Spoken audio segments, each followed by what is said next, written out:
Hi guys, it's Michelle, and today's video is actually going to be a Stranger Things season 4 predictions slash conspiracy theories video. Yes, this video is going to contain many spoilers for seasons 1, 2, and 3. If you have not already seen them, then go watch them and come back to this video so we can talk about what's going to happen in season 4, because I've got a lot of ideas and a lot of theories that I've heard, and some that I've come up on my own, and I figured I would love to share them with you guys. So let's get into it. Stranger Things is a Netflix series that was released in 2016. It stars Winona Ryder, the fucking legend. This series is actually based on a true story, if you guys don't know, and I did an entire video about this. And it is based on the idea of the Montauk Project slash the Philadelphia experiment.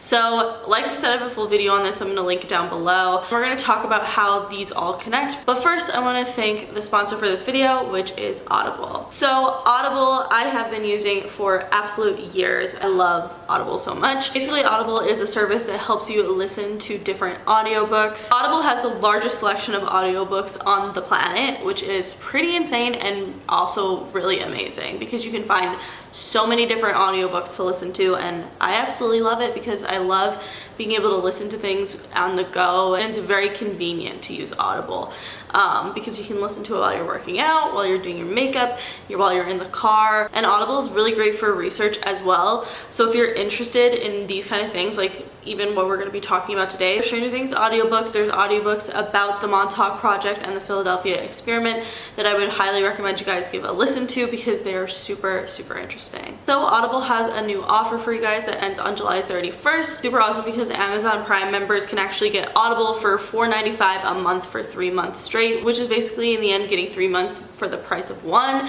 which is such a good deal. After that, it is $14.95 per month.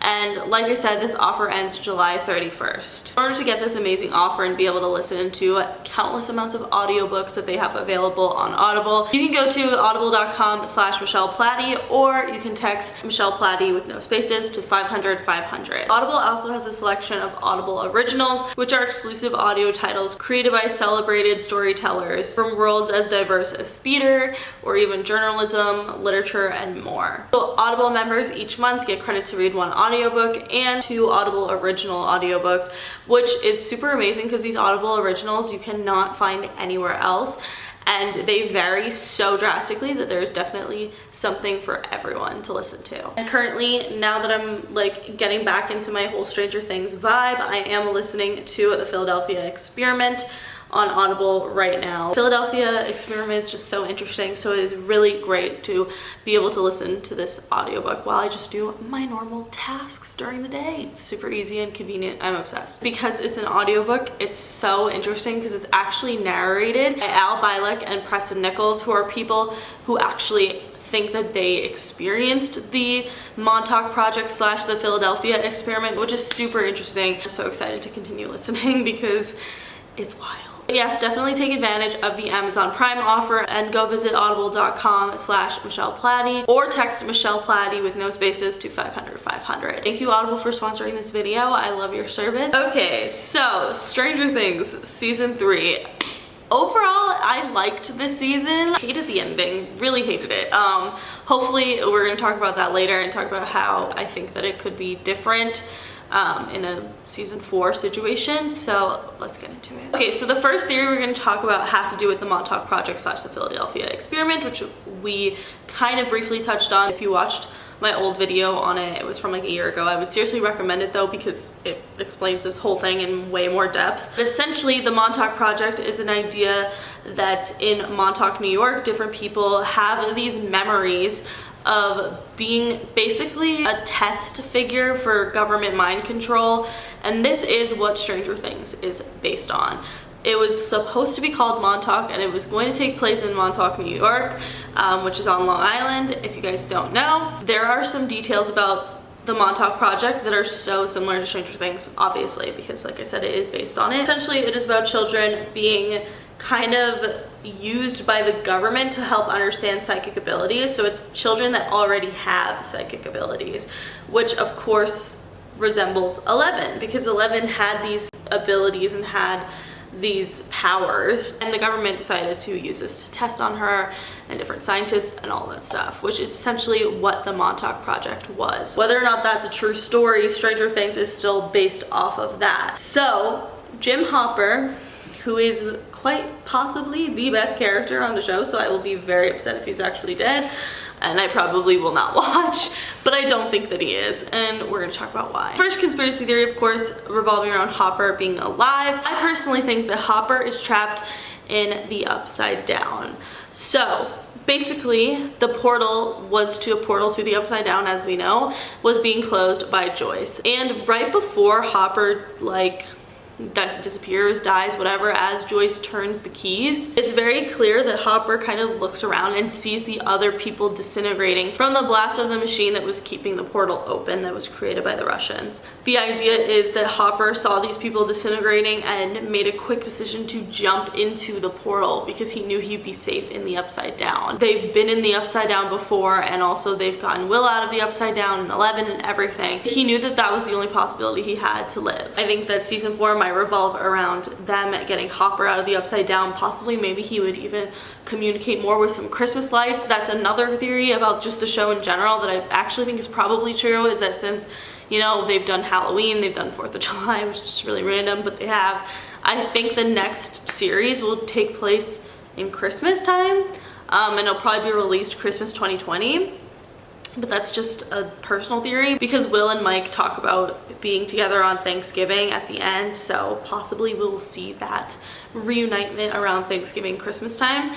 And plus I think that would just be cute. I'm here for it because I love Christmas. But I think that it would be a possibility that maybe Hop is gonna like connect with them through the Christmas lights again, and like, who knows? I don't know. It just gets me really excited. Definitely think Hopper is alive, and that is my number 1 theory. Number 2 would possibly be that Hopper was like the same thing. Hopper jumped into the Upside Down and became trapped in the Upside Down until the Russians found him. The Russians kind of made it clear that that was not the only portal to the Upside Down, slash we know that it's not really the only portal to the Upside Down. That there could be basically hundreds or millions of other ways to get to the Upside Down. So which is kind of scary, but it's basically, we know it's the portal that the Mind Flayer can come out of, but we've seen different people and different characters go into the Upside Down via different ways.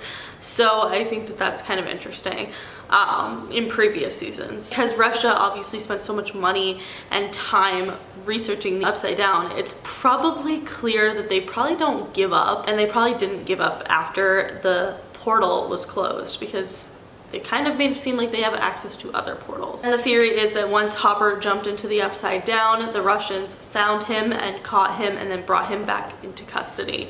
Because at the end, if you paid attention to the end of the credits, in Russia, and the guards are in like a kind of prison thing, they're figuring out which of their prisoners that they want to torture, and they say no, not the American. So the idea is that that American in that prison cell is possibly Hopper, and I pretty much believe that too. I think that either he's in the Upside Down or he's in that prison cell, because I know for a fact that that guy is not dead, because if they kill him, I just can't picture them doing that, because that'd be just awful. Not only that, but this is like kind of like a random fact, but when they found Will's body in season 1, they played the song Heroes by David Bowie, and then when 11 was reading the letter from Hop, they also played Heroes by David Bowie. And obviously Will wasn't actually dead, so hopefully, potentially, Hopper isn't either. The next conspiracy theory that I'm going to be talking about has to do with the Byers family.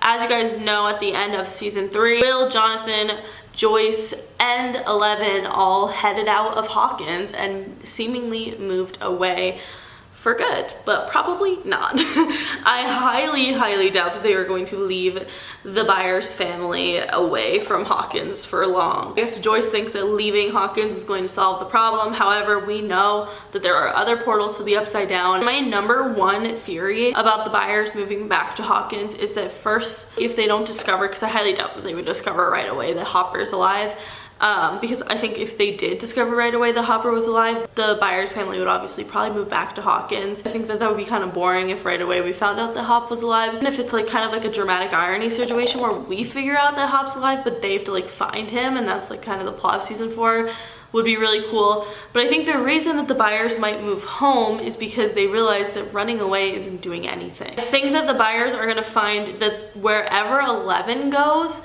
the portal goes as well. This is just like kind of a personal theory because the Mind Flayer at the end of season 2 was like watching the kids and knowing exactly where 11 was at all times. So I don't think that this would just stop because the portal is closed, because the portal was closed at the end of season 2.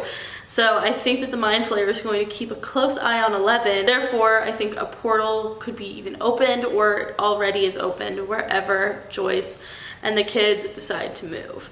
That's just a personal theory, and then eventually they'll end up going back to Hawkins because they gotta solve crime and figure things out from there with the rest of the gang. I just feel like it doesn't really make sense for them to move. Like, obviously I think they're gonna be back in Hawkins in no time. The next conspiracy theory that I want to talk about is regarding 11's powers. So obviously at the end of season 3, you could see that 11 couldn't even move a fucking teddy bear. Normally this girl can slay like monsters, so it was kind of concerning, and a lot of people think that 11's powers might be gone. My theory is that I think that the Mind Flayer drained 11's powers. I think that it wasn't because she's tired, it's not because like she'll get them back.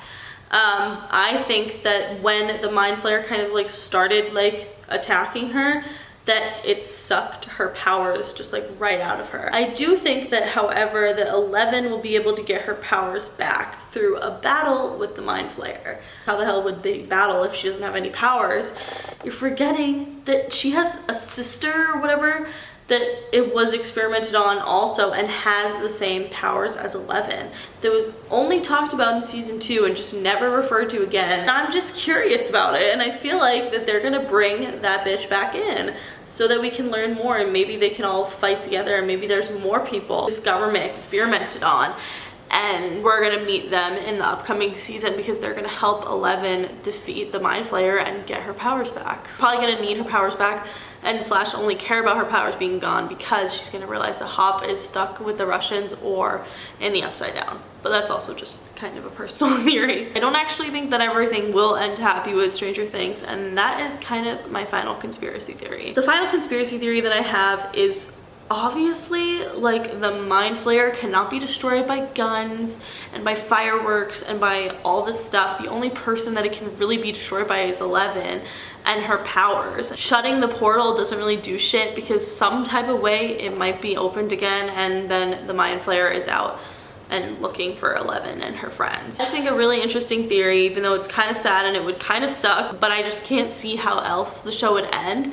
is I think that 11 has to die in order for the Mind Flayer to disappear. In my opinion, and I've had this theory for a while, is I think that Elle is the one who created the Demogorgons and the Demodogs with her mind, because this actually is something that comes from Montauk Project / Philadelphia Experiment, which, like we said, the show is based on. One of the people who spoke out about this said that they were forced to create a monster at this Montauk Project with their mind, and people actually say that this monster washed up on the beach of Montauk in like 2009, which is fucking creepy because this creature did, and honestly it looks like a fucking monster, so I kind of believe that it might be true. But even if it's not, that is what the Montauk Project is about. It's about a kid who had telepathic powers and telekinesis, which 11 also does. He was experimented on by the government and basically treated like shit, which also happened to Elle. And then this child was forced to create a monster. Possibly, maybe that's what happened with 11. Like maybe 11 is the one who subconsciously or consciously,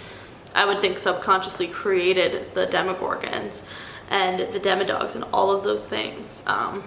Or even she created one of them and then they all created each other. I think in order for the Demogorgons and the Demodogs and everything to die, I think that 11 has to die. Like I think that she would have to be like the sacrifice for everything to be restored and the Upside Down to be disappeared. But I don't know. That's just kind of a personal theory that I've had for a while, is that I think that in order to actually end it all, that 11 has to die. Kind of like in Harry Potter, when like Harry Potter has the Horcrux in him, like he is the Horcrux. like maybe even part of her has to die and she'll come back. Maybe they'll steal it from Harry Potter, but I don't know. That's just like a personal opinion. I don't know why I've always felt like that she has to die in order for the Upside Down to no longer exist. But I don't know. What do you guys think? I'm so curious to hear your opinions on Stranger Things. That is it. Thank you again to Audible for sponsoring this video. But yeah, that is it. Make sure you guys follow me on Twitter, Snapchat, and Instagram because I'm always posting really dope ass shit on there. Subscribe for new videos every week, and I will see you guys later. Bye.